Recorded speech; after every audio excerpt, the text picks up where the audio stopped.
الحمد لله نحمده ونستعينه ونستغفره ونؤمن به ونتوكل عليه ونعوذ بالله من شرور أنفسنا ومن سيئات أعمالنا من يهده الله فلا مضل له ومن يضلله فلا هادي له ونشهد أن لا إله إلا الله وحده لا شريك له ونشهد أن سيدنا ومولانا محمدا عبده ورسوله اللهم صل على سيدنا محمد وعلى آل سيدنا محمد وبارك وسلم أما بعد فأعوذ بالله من الشيطان الرجيم بسم الله الرحمن الرحيم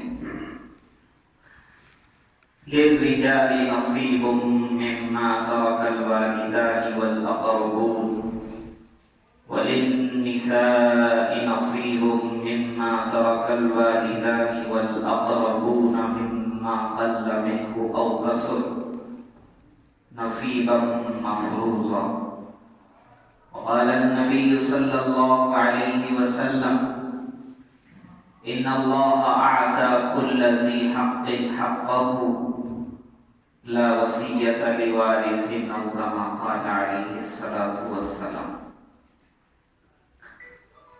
محترم حضرات،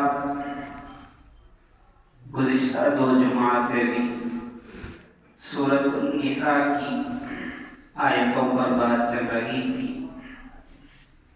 اس میں سب سے پہلے اللہ نے آدم علیہ السلام کو جو پیدا کیا اور عورتوں کو اور مردوں کو اللہ نے پیدا کیا ان کے جوڑے کے ذریعے سے.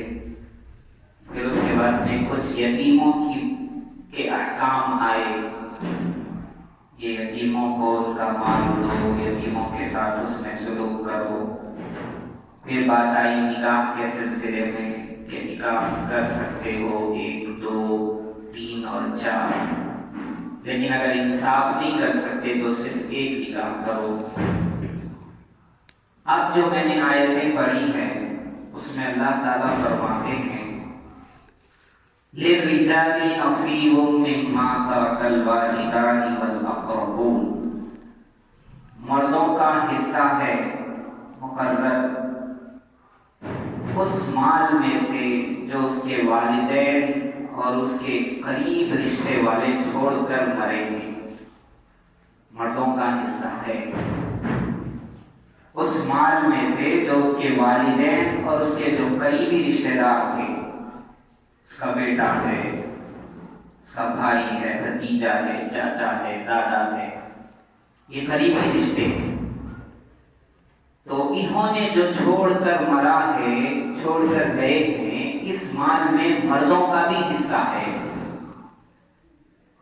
اس کے بعد میں اللہ فرماتے ہیں وَلِلنِّسَاءِ نَصِيبٌ مِّمَّا تَرَكَ الْوَالِدَانِ وَالْأَقْرَبُونَ، اور عورتوں کا بھی حصہ ہے اس مال میں سے جو ان کے والدین اور ان کے عزیز و اقارب، ان کے قریبی رشتہ دار والے چھوڑ کر جائیں.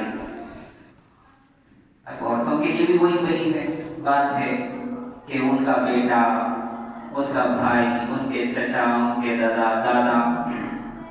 تو اللہ فرماتے ہیں مردوں کا بھی حصہ متعین ہے، عورتوں کا بھی حصہ متعین ہے. یہاں پر اجمالی طور پر بتا دیا گیا.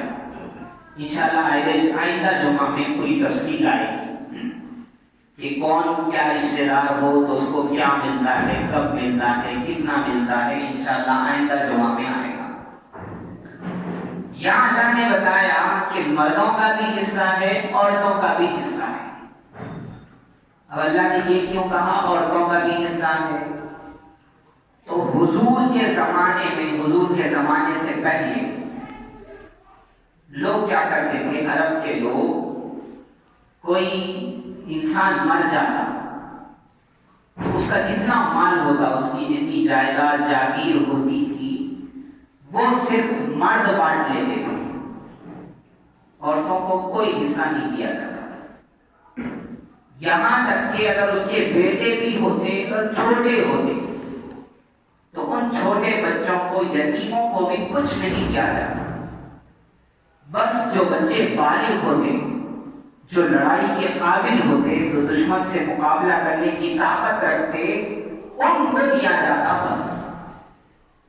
باقی عورتوں کو، چھوٹے بچوں کو، جو انسان مرا ہے اس کے بھی بچوں کو، چھوٹے بچوں کو کچھ نہیں دیتے. تو اللہ نے یہ کیا کہ یہ جو جاہلیت والی رسم ہے اللہ نے اس کو ختم کیا. اللہ نے کہا یہ نہیں، مردوں کا بھی حصہ ہے، چاہے بڑے ہوں چاہے چھوٹے، بس میت کا رشتہ ہونا ضروری ہے. چاہے مرد بڑا ہو، بالغ ہو، چاہے بچے چھوٹے ہوں، یتیم ہوں، نابالغ ہوں، ان کا بھی حصہ ہے متعین ہے.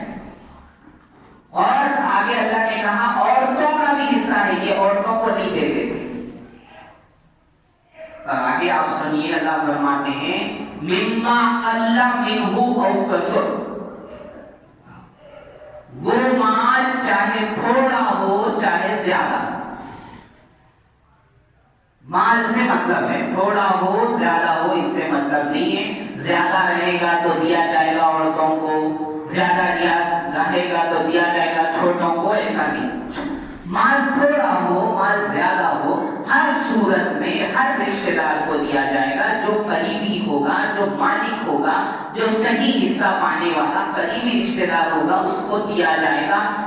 مرنے والے نے جو بھی چھوڑا، چاہے بہت زیادہ دولت چھوڑی، لاکھوں کروڑوں میں چھوڑی ہو یا تھوڑی سی چھوڑی ہے ہزاروں میں، چھوٹی موٹی چیزیں ہوں، ہر صورت میں مردوں کو بھی، عورتوں کو بھی، بچوں کو بھی، بچیوں کو بھی دیا جائے.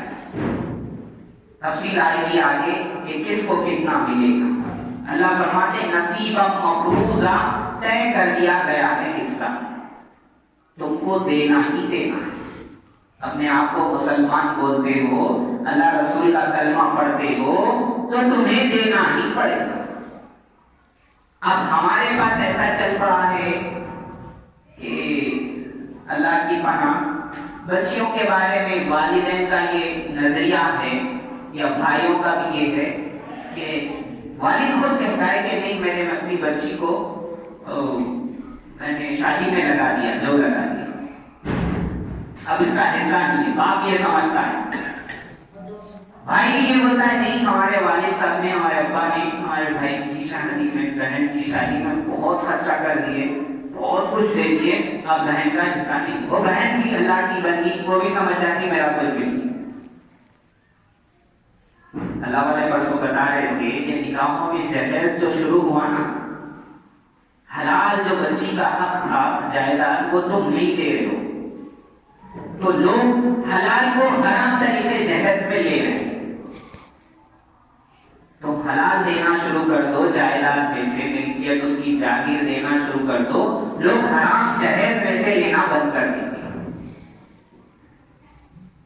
تو ایسی ذہنیت، ایسے نظریے ہمارے آپ کے علم کے نہ ہونے کی وجہ سے بن چکے ہیں. لیکن اللہ فرماتے مرد ہو اس کا حصہ ہے، عورت ہو اس کا حصہ ہے. چاہے شادی میں لگائے نہیں لگائے وہ بحث ہے ہی نہیں. تم نے زندگی میں جس کو جتنا دیا تمہاری مرضی، کسی کے نام پہ کرا دیا، کسی کو ہدیہ دے دیا، گفٹ دے دیا، تحفے میں دے دیا، تم نے زندگی میں جو دیا وہ دیا. لیکن تمہارا انتقال ہوگا، تمہاری جو جائیداد ہوگی وہ شریعت نے جو بتایا ہے، جس کے لیے بتایا ہے ویسے ہی تقسیم کی جائے گی، انہی کو دی جائے گی. حدیثوں میں لکھا ہے کہ جب انتقال ہو تو فوراً تقسیم کا عمل کرنا چاہیے 1-2 دن کے اندر. کیوں؟ فرمایا جب لوگوں کے دل نرم ہوتے ہیں، نرم ہونے کی وجہ سے سب راضی ہوتا ہے، بھائی چلو بھائی جتنا آتا ہے تو شریعت کی روح سے دیکھتے ہیں.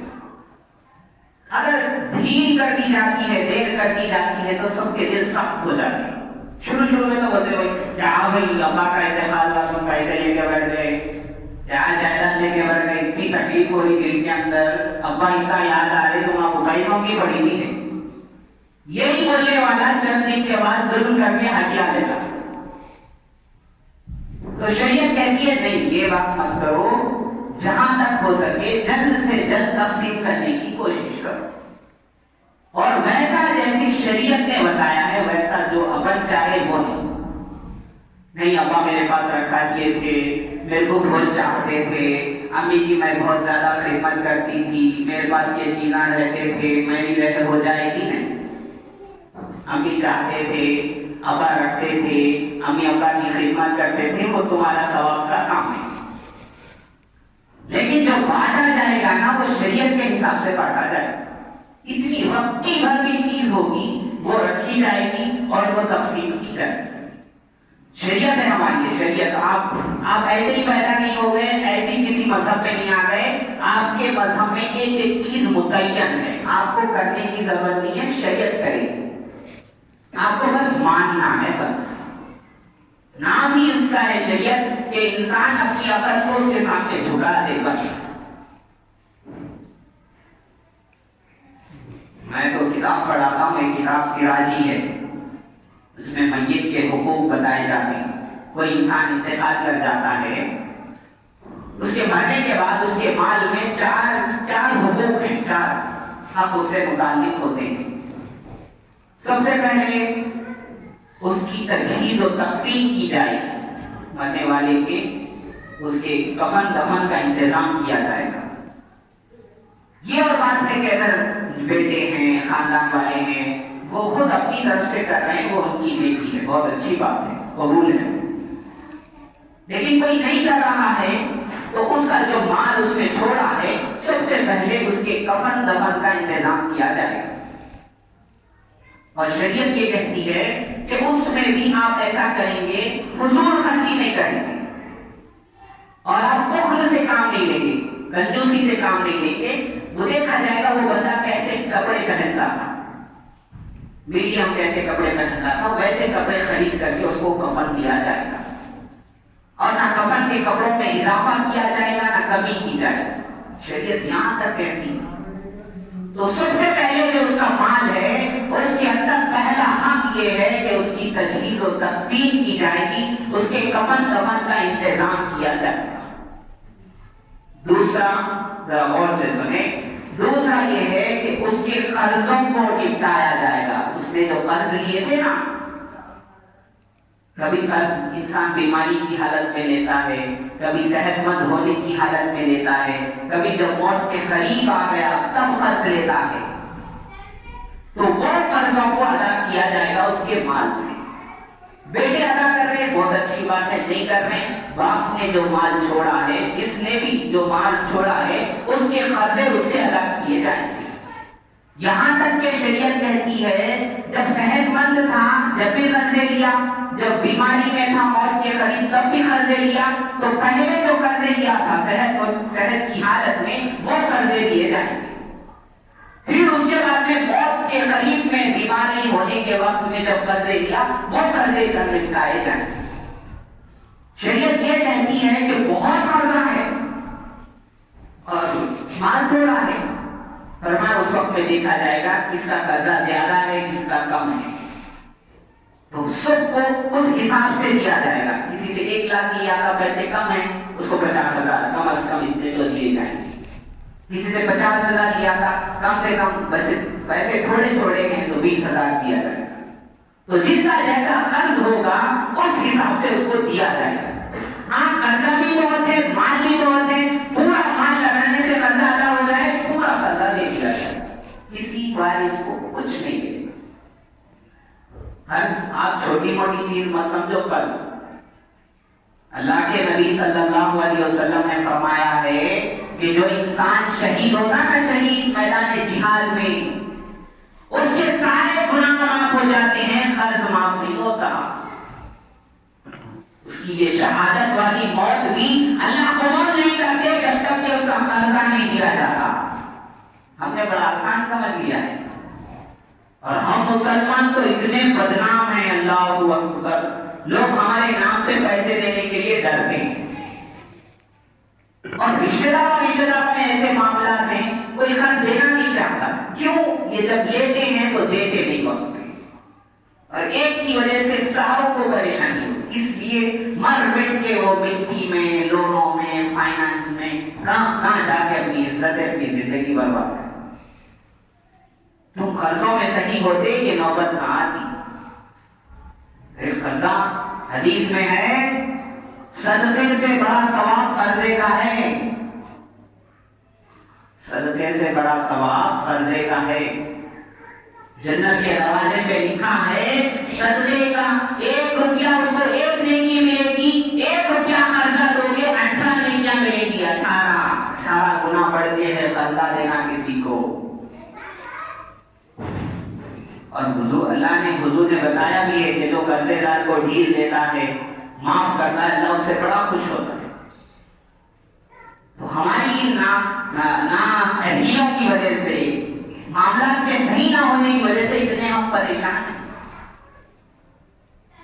تو میں یہ کہہ رہا تھا مجید کے مال میں سے پہلے اس کا کفن کیا جائے گا, پھر اس کے قرضے نپٹائے جائیں گے, پھر اس نے جو وصیت لکھی ہے وصیت کر کے مرا ہے کہ بھائی میرا بڑا مال ادھر مسجد میں دے دو, مدرسے میں دے دو, میری طرف سے حج باقی ہے حج کر دو, میری طرف سے روزے باقی ہے روزوں کا فدیہ دے دو, فلاں کو دے دو, فلاں کو دے دو. اس نے وصیت کی ہے تو وہ نافذ کی جائے گی. ہاں اس میں ایک شرط یہ ہے کہ اس نے جتنا مال چھوڑا ہے نا وہ پورے مال میں اس کی وصیت نہیں کی جائے, بلکہ اس کی وصیت اس کے مال میں سے 3/4 حصے میں کی جائے گی, 1/3 میں. مطلب مثال کے طور پر 3 لاکھ روپے چھوڑے اور وصیت لکھی ہے جتنی بھی لکھی ہو 1 لاکھ روپے کے اندر وصیت نافذ کی جائے گی, باقی 2 لاکھ کو نہیں چھیڑا جائے گا. اتنی کی وصیت اس کی چلے گی, اس کے مال میں سے 3/4 مال.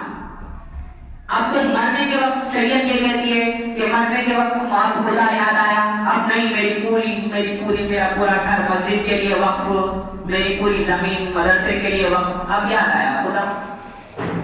صحت کے وقت کر لینا تھا, موت کے وقت آپ کو کچھ کرنے کی ضرورت نہیں ہے, کلمہ پڑھ کے جائیے شریعت کر دے گی جو کرنا ہے.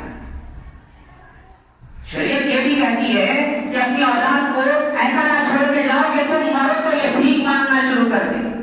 ارے اتنا تو کماؤ, تمہارے مرنے کے بعد بھیک مانگنے پہ مجبور نہ ہو. میں تو کہتا ہوں اتنا تو کماؤ, 3 بچا لو. 3 پیسوں کی وجہ سے لوگ دین بیچ رہے ہیں, ایمان بیچ رہے ہیں. ایمان ان کو خبر نہیں ہے یہ پیسے, یہ خبر نہیں ان کے کام نہیں آئیں گے, چند دن میں ختم ہو جائیں گے. ایمان کو تم کیا سمجھتے ہو, بڑا انمول ہے ایمان. پوری دنیا رہ کے تمہاری قدموں میں ڈال دینا, تمہارے ایمان کا ذرہ برابر نہیں ہو سکتا.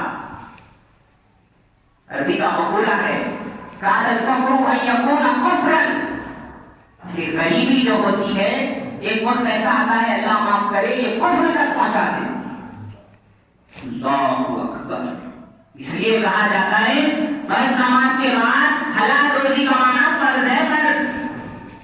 ارے کماؤ گے نہیں تو عمرہ کیسا کرو گے, حج کیسا کرو گے, زکات کون دے گا؟ پھر کمانا بھی ضروری. لیکن اب کچھ ایسے ہیں کچھ تو کماتے ہیں اور کچھ ایسا کماتے ہیں کہ ساری دنیا ہی کماتے ہیں, تو آخرت ہی بھول گئی. ان کو بس کمانا یا ہے, سب سے پہلے بازار میں, سب سے آخر میں بازار میں, دن بھر دکان میں, رات بھر دکان دن میں. ایسا بھی نہیں. حضور نے فرمایا برباد ہے وہ شخص جو درہم کا بن رہا ہے, جس کو 24 گھنٹے پیسے پیسے پیسے پیسے.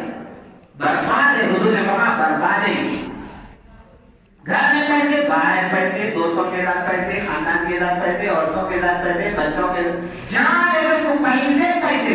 حضور فرمائے برباد ہے. برباد. حضور بولیے تو برباد. اللہ والے مثال دیتے ہیں کہ برباد کشتی کی مثال ہے. کشتی کے نیچے پانی رہے تو بہت اچھا ہے, کشتی کے اندر آیا تو کشتی بھی جاتی, کشتی والے بھی جاتے. تو یہ جو دنیا ہے نا, کما رہے نا, یہ دنیا سمجھو یہ پانی ہے, ہم جو ہیں کشتی ہیں. یہ کشتی اوپر ہی رہے تو اچھا ہے. یہ دل میں اتر گئی نا, یہ مال پانی اگر دل میں اتر گیا تو ڈوب جاتے. ہمارے جیب میں رکھتے رکھتے ایسا ہو گیا دل میں بھی اتر گیا مال. تو جیب میں رکھو, کروڑ روپے رکھو, لیکن دل میں اللہ ہے بس. اللہ یہ بھی نہیں کہتا کہ دنیا چھوڑ دو, بیوی بچے چھوڑ دو, کاروبار چھوڑ دو, سو مسجد میں بیٹھ جاؤ, جنگلوں میں نکل جاؤ. نہیں, اللہ کہتا ہے سب کرو لیکن سب سے اوپر میرے کو رکھو. سب سے اوپر میرا حکم، سب سے اوپر میری شریعت، کھانا کھاؤ پینا پیو، فضول خرچیاں مت کرو، حد سے آگے مت کرو۔ تو میں تیسری چیز بتا رہا تھا، میت کے مال کے ساتھ کیا چیز ہے؟ وصیت، اس نے جو لکھا ہے، کچھ لکھ کر کے گیا ہے، اس کے روزے میں اس کا نماز، اس کی نماز، اس کے روزوں کا فدیہ ہے، اس نے حج نہیں کیا ہے، یا کسی مدد سے مسجد کو دینے کے لیے کہا ہے، وہ دے۔ مگر اس میں کیا شرط ہے؟ پورے مال کو نہیں دیا جائے گا، پورے میں سے ایک حصے کو، 3 حصے دیے جائیں گے، ایک حصے کو دیا جائے گا، باقی 2 حصے وارثوں کے لیے رکھے جائیں گے۔ اور شریعت میں یہ بھی ہے، لا وصیۃ لوارث، حضور نے فرمایا اللہ نے ہر حق والے کو اس کا حق دے دیا، اب کسی وارث کے لیے وصیت نہیں ہے۔ آپ کوئی کہہ رہے نہیں فلاں بیٹے کو اتنا اس کو نہیں دے گا، میں انہیں بہت ستاتا تھا، نہیں۔ شریعت کہتی ہے وارث کے لیے آپ وصیت نہیں کر سکتے، اس لیے کہ اللہ دے گا، اللہ نے مقرر کر دیا ہے، آپ کو نہیں معلوم کون آپ کو نفع پہنچانے والا ہے، اللہ جانتا ہے، اللہ نے طے کر دیا ہے، اب آپ کی ضرورت نہیں ہے، وارث کے لیے وصیت آپ نہیں کر سکتے۔ پھر اب چوتھی بار جو ہوگا وہ مال تقسیم کیا جائے گا۔ شریعت یہ بتاتی ہے کہ انسان مر جائے، پہلے اس کا کفن دفن، پھر اس کا قرضہ، پھر اس کی وصیت، پھر جا کے یہ جو لوگ ہیں نا اس کے رشتہ دار جو وارث ہیں ان کے درمیان تقسیم کیا جائے۔ میں نے قرآن کریم کی آیت پڑھی، اللہ فرماتا ہے مردوں کا بھی حصہ ہے اس مال میں سے جو ان کے ماں باپ اور ان کے رشتہ دار چھوڑے، عورتوں کا بھی حصہ ہے اس مال میں سے جو ان کے ماں باپ اور ان کے رشتہ دار چھوڑے۔ پہلے کیا تھا؟ عورتوں کو نہیں دیا جاتا تھا، اور فرمایا کہ یہ بچوں کو نہیں دیا جاتا تھا۔ شریعت کہتی ہے بچے بوڑھے کوئی بات نہیں ہے، مرد عورت کوئی بات نہیں ہے، سب کو دیا جائے گا، پر رشتہ داری صحیح ہونی چاہیے۔ اور اللہ نے کہا یہ حصے مقید ہے۔ اور آگے دیکھو، آگے اللہ کیا کہتا ہے، وَإِذَا حَضَرَ الْقِسْمَةَ أُولُو الْقُرْبَى وَالْيَتَامَى وَالْمَسَاكِينَ، جب مال تقسیم ہو رہا ہو اور اس وقت میں کیا ہو جائے، دوسرے ایسے رشتہ دار آ جائیں جن کا حصہ کچھ بھی نہیں ہے، دور کے رشتے والے وہ آ جائیں، یتیم لوگ آ جائیں، مسکین لوگ آ جائیں، غریب قسم کے لوگ آ جائیں، تو اللہ فرماتے ہیں فَارْزُقُوهُمْ مِنْ، کو بھی تھوڑا کھلا دو، یہ امید سے آئے ہیں، انہیں بھی کچھ تھوڑا بہت کھلا دو۔ ہاں یہ کب ہے؟ یہ جب ہے کہ جتنے وارث لوگ ہیں یہ بالغ ہیں، کوئی ان میں چھوٹا بچہ نہیں ہے۔ اگر چھوٹا بچہ ہے تو اس کا حصہ ہے، اس میں سے نہیں کھلا سکتے کسی کو۔ سب لوگ بالغ ہیں، اچھے خاصے ہیں، وہ چاہ رہے ہیں کہ ٹھیک ہے بھائی ہم کو تو بہت ملنے والا ہے، ان کو بھی تھوڑا تھوڑا دے دیں گے، شریعت کہتی ہے دے دو۔ نہیں دے سکتے، چھوٹا بچہ ہے، ان سے اچھی بات کہہ دو کہ بھائی نہیں تمہارا حصہ نہیں ہے، یا جو ہے نا مسجد نے وصیت نہیں لکھی ہے، یا چھوٹے بچوں کا مال ہے ہم نہیں دے سکتے، اس طرح کی اچھی باتیں کر دو۔ اور اللہ فرماتے ہیں یاد رکھو کہ کہیں ایسا نہ ہو، اور بات عام طور پر لوگ جو ہیں یتیموں کا مال ہڑپ کر جاتے ہیں۔ بہت سے ہمارے خاندان ایسے ہوں گے کہ ان کے بڑوں نے ان کے ماں باپ جب یتیم تھے ان کا حصہ ہڑپ لیا۔ کیسے کیسے لوگ تھے، کیسے ہو گئے آج ان کے رشتہ داروں کے صحیح حصہ نہ دینے کی وجہ سے۔ 100 ایکڑ کے مالک تھے، آج کرائے کے گھر میں رہے۔ اللہ پوچھے گا ان سے، یہ بچنے والے نہیں ہے، کوئی ایک بالش کسی کی زمین آپ ہتھیا لو گے، 70,000 زمینوں تک اللہ آپ کو دھسائیں گے۔ یاد رکھو یار، آج جتنا کھا لے رہے کھا لو، کل دینا پڑے گا جتنا، 1 روپیے کے بدلے 600 نیکیاں دینا پڑے گا، 1 روپیے کی کو ترس رہے ہوں گے۔ ایسے بڑے خاندان ہیں ہمارے، خود سب کا نکل جائے گا کہ بھائی، اور اسی وجہ سے رشتوں میں اتنی ٹوٹ ہے پوچھو مت۔ ماں کہتی ہے تمہارے بابا کے رشتہ دار کچھ دھیرے سے، والد کہتے تمہارے ماں باپ کو ہڑپ کے کھا لیے، تمہاری خالائیں ایسی کھا لی، بس یہی۔ یہ خاندانوں میں محبتیں نہیں ہیں، میں تو کیسی محبت تھی آپ کو کیا معلوم، ایک آنچ آتی پورا خاندان کھڑا ہو جاتا تھا۔ یہ صحیح وصیت، صحیح میراث، صحیح جائیداد جاگیر تقسیم نہیں کرنے کی وجہ سے ایسی جو ہے نا ٹوٹ پڑی ہوئی ہے، اپنا ہی بھائی اپنے بھائی کو مار رہا۔ تو حیدرآباد میں اتنی لڑائیاں، اتنے کیسز جیلوں اس کے اندر کورٹ میں، اللہ کی بات اور کسی کو کچھ نہیں مل رہا. وہ کہا گیا تھا نا عدالت آؤ دعویٰ کرو لڑو تباہ ہو جاؤ. شریعت کے پاس آتے مفتی کے پاس آتے تمہیں بھی مل جاتا اسے بھی مل جاتا. اب ایسا ہے بس کیسوں پہ کیس تاریخ پہ تاریخ پیسے پہ پیسے جا رہے ہیں کسی کو نہیں مل رہا. اب لڑتے لڑتے دادا لڑتے لڑتے مر گیا اب جا کے پوتے کو مل رہا. وہ کیسا انصاف ہے. آدمی مرنے کے بعد میں پانی ڈالنا اس زمزم کا ڈالنا چاہیے. ارے مرے جب تھوڑا ایک گھٹ پلا دو موت آئی جب تک زندہ ہو جاتا.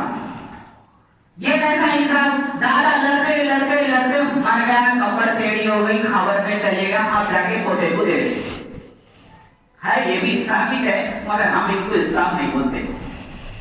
اس انصاف میں کتنا کی انصاف کا خون ہو چکا ہے.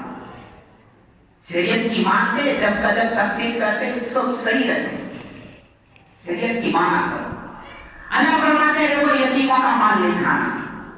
خوف کرو ڈرو کہیں ایسا نہ ہو تمہارے بھی بچے چھوٹے ہو جائیں تم اچھی عمر کے ہو جاؤ تم مر جاؤ تو تمہارے بچوں کے ساتھ کیا ہوگا.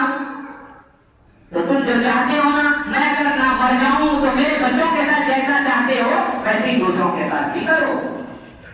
ٹھیک ہے جیسا کرو گے ویسا بھرو گے. آج کسی یتیم کا مال کھاؤ گے تو مرے تمہارے بچوں کا مال لوگ کھائیں گے. چھوٹی بڑی بات نہیں ہے بہت بڑی بات ہے. اللہ فرماتا ہے جو ظلم کے طور پر یتیم کا مال کھاتا ہے وہ جہنم کی آگ کو اپنے پیٹ پہ بھر رہا ہے. اس کا وبال یہ ہوگا جہنم کی آگ میں جلے گا یہ آدمی. اللہ تبارک و تعالیٰ سے دعا ہے اللہ تبارک و تعالیٰ ہم مسلمانوں کو اسلامی ساری احکام پر چلنے کی توفیق عطا فرمائے. مال و جائیداد جاگیر اسلام کے مطابق اللہ بانٹنے کی توفیق عطا فرمائے. اللہ یتیموں کا مال یا کسی کا مال ناحق طور پر کھانے کھلانے سے اللہ میری آپ کی ساری امت کی حفاظت فرمائے. آمین. وآخر دعوانا الحمدللہ.